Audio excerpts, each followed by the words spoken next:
Oi, bem-vindo de volta ao meu canal. Meu nome é Mariana Cardoso, sou autora independente e eu tinha sumido, mas agora eu voltei ao canal.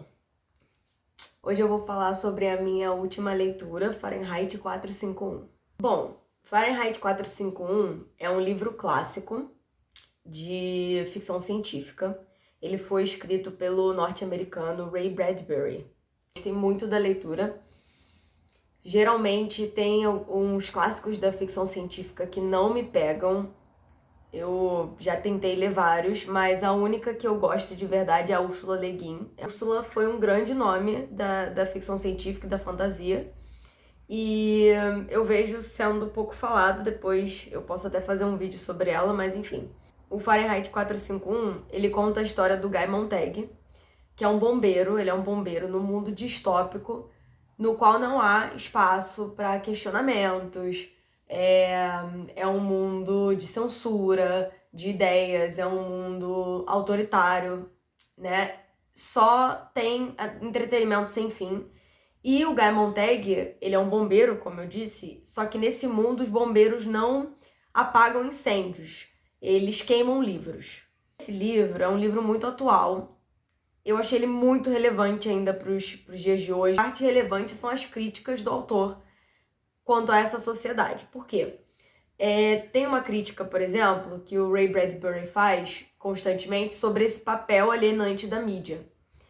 Que ele traz isso como, no caso do livro, a esposa do Guy Montag, ela vive vendo televisão o tempo todo. Não só ela, né? A sociedade é assim, a crítica na época era sobre as televisões. E na casa deles, as televisões são as paredes, né? Tipo, o ambiente todo é a televisão. E eles chamam as pessoas da TV de família. E, enfim, é toda uma outra realidade para distrair da realidade de verdade, né? É uma realidade virtual.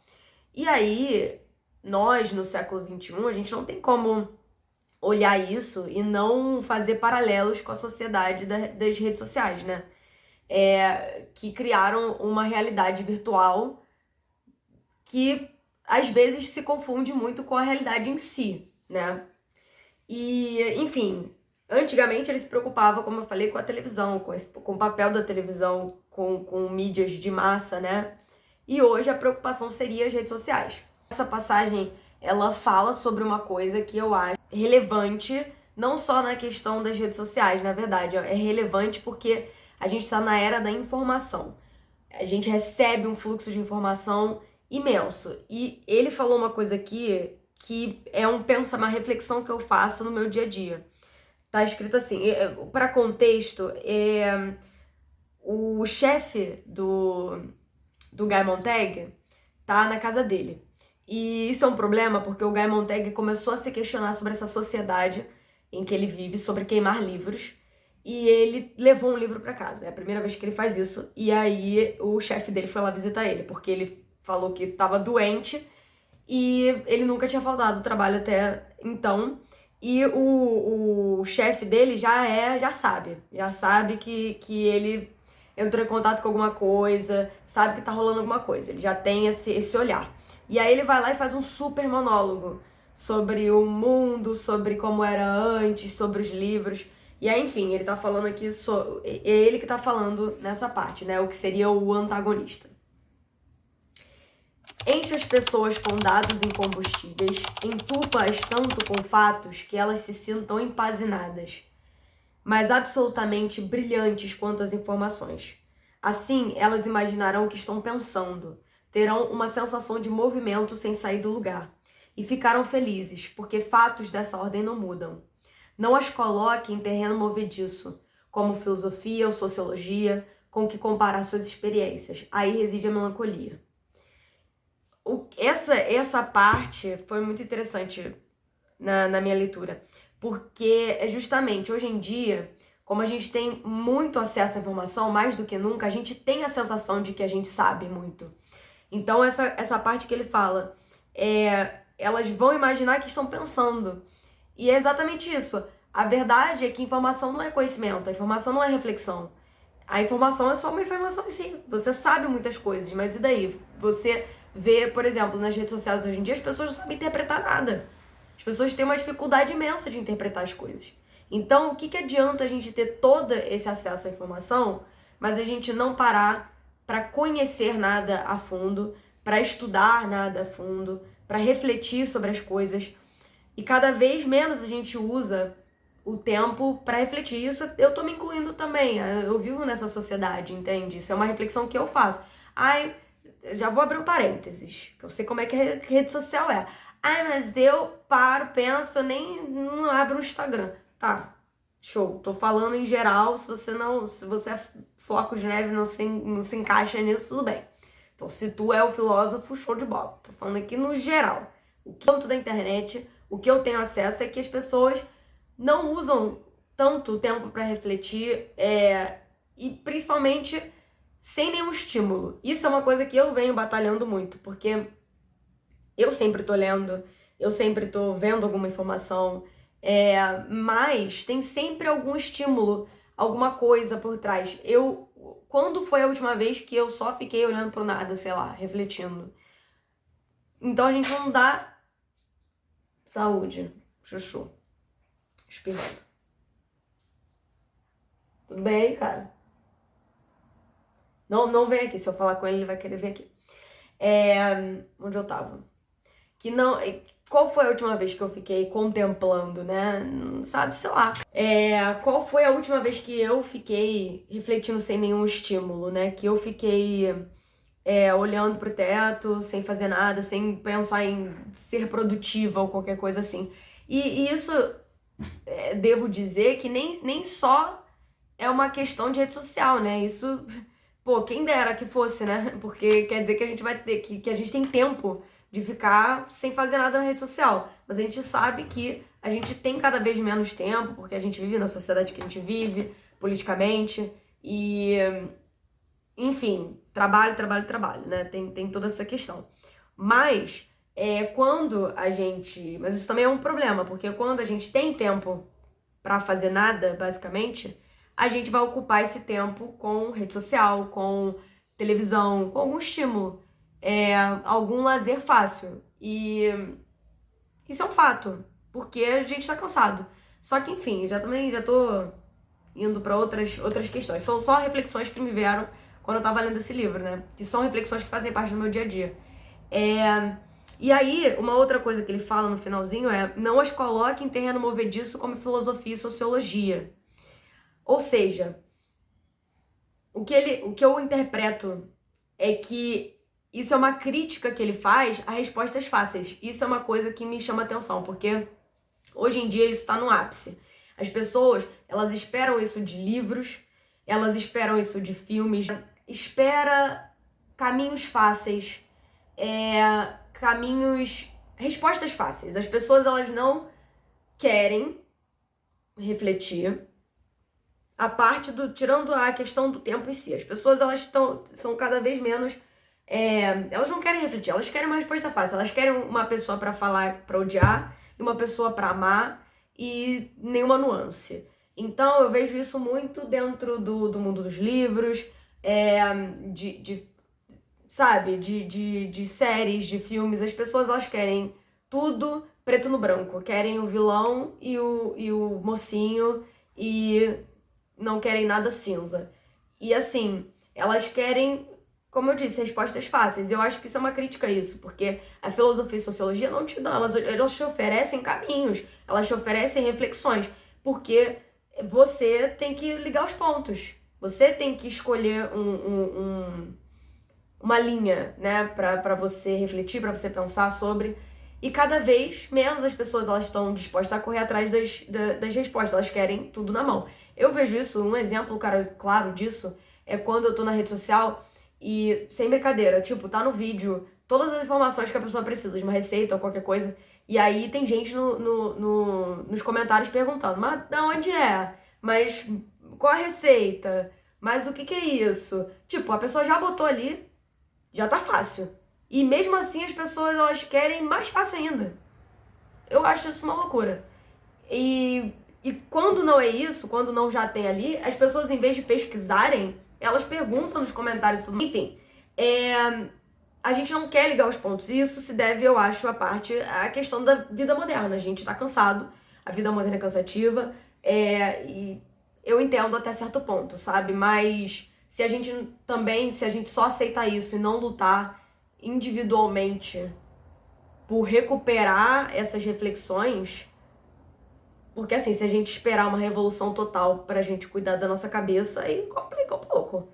E eu acho que essa crítica do autor me pegou nesse lugar, que ele tava pensando sobre a televisão, mas hoje em dia, então, né? Outra passagem que eu gosto muito é quando o Faber é o amigo do Guy Montag, ele era um professor de inglês, se eu não me engano, era de inglês. Ele diz que os livros servem para nos lembrar o quanto nós somos estúpidos e tolos.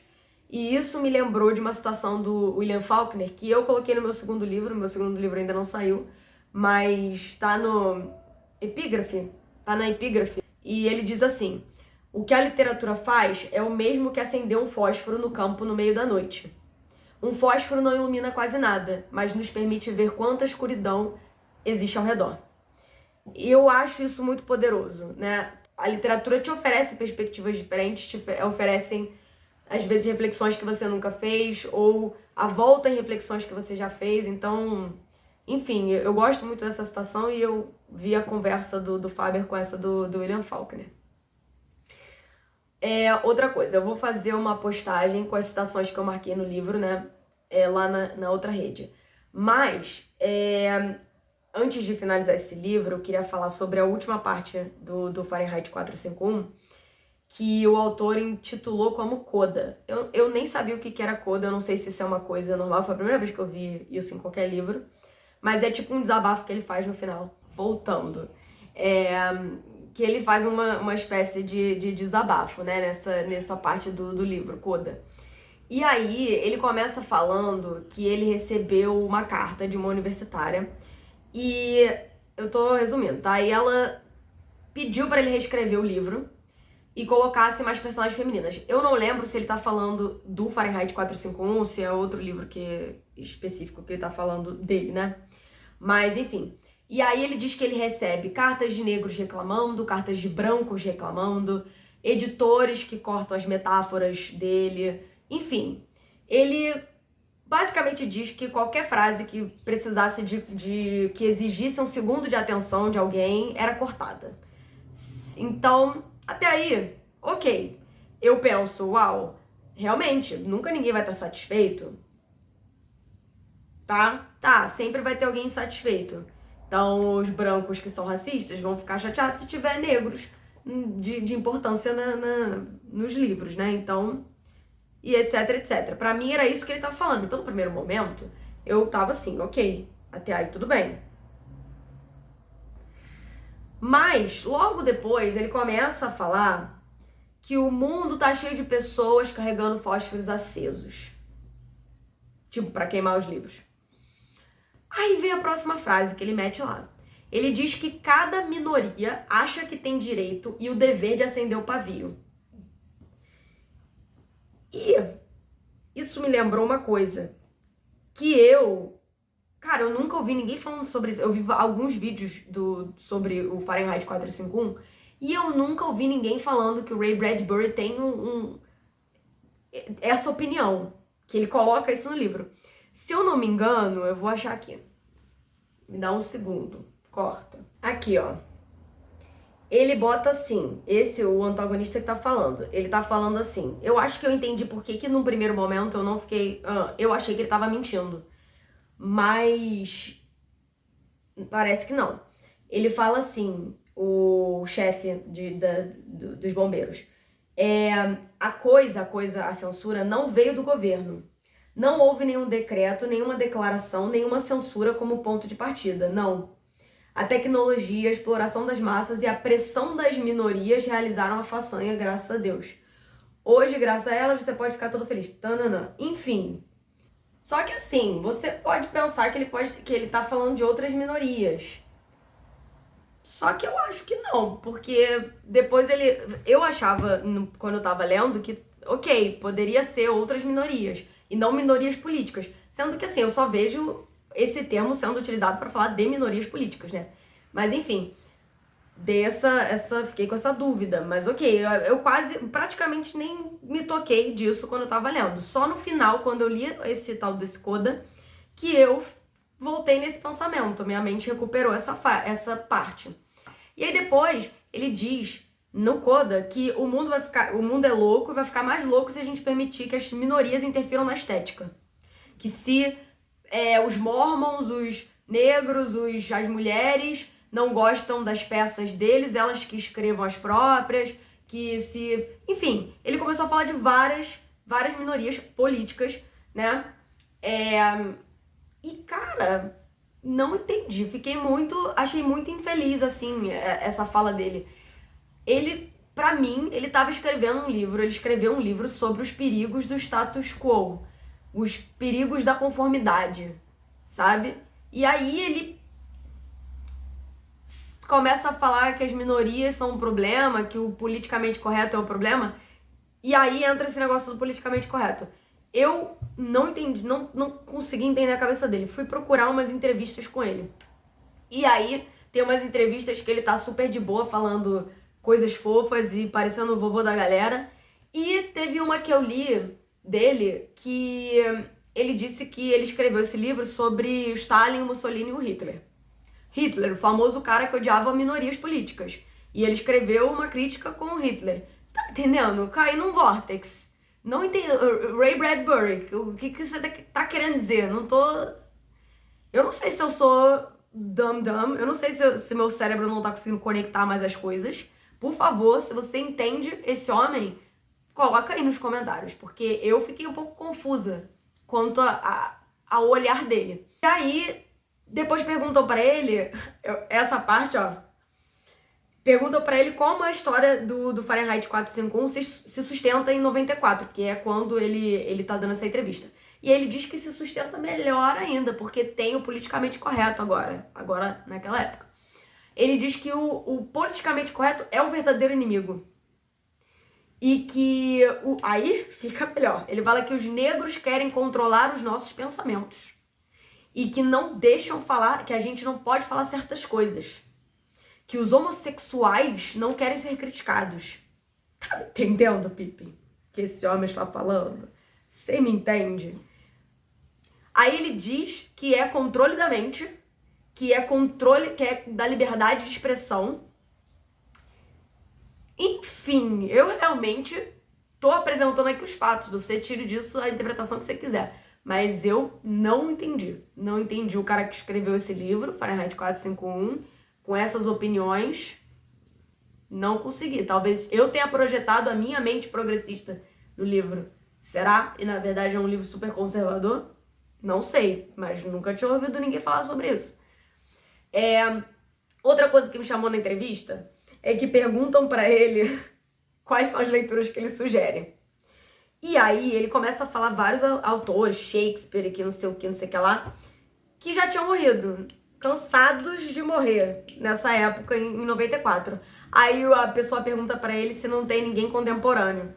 Aí ele diz que ninguém tá escrevendo nada de bom, só ele. Enfim, aí depois ele diz que ele é um mago, que ele escreve sobre ideias, que ele não escreve ficção científica. Sim, eu acho que tirem essa conclusão por você mesma. Eu amei o livro, honestamente. Talvez eu tenha projetado as minhas reflexões no que ele colocou. Mas eu gostei muito. Eu acho que eu gosto muito de livros que falam sobre livros. Então, eu gostei muito nesse sentido. E essas reflexões, a ponte que eu consegui fazer entre a leitura de um livro de 50 anos atrás para a realidade de hoje em dia. Então, enfim, o livro show. Agora, o autor, fica aí. O que vocês acham? Se você leu mais coisa do Ray Bradbury, se você conhece mais, bota aí nos comentários. Me fala. Qualquer coisa eu faço um vídeo de retratação. Mas eu gostaria de respostas. É isso. Espero que tenham gostado do vídeo. Outros virão. Tá? Eu estou lendo no momento Babel e filmando um vlog de leitura. Esperando muito tempo para ler esse livro. E o cartão virou, então eu comprei.